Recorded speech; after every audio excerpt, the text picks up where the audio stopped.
And those new apartments come at a time when rents are soaring throughout Tucson. Some people on a fixed income are left with no other option but the streets. Homelessness is growing in our city. And News 4 Tucson's Eric Fink talks with the landlord who says something needs to be done.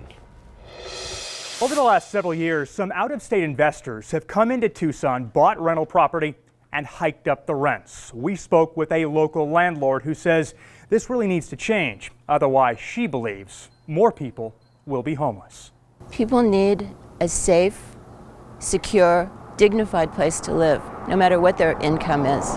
Stephanie Zill moved to Tucson from LA several years ago and bought 12 units to rent. Some of them are near Fort Lowell and Alvernon. Stephanie's tenants are on a fixed income, paying on average $450 a month. I've raised it $20 since I bought the place 5 years ago. But if people can't afford $450, I'm willing to go down to $4.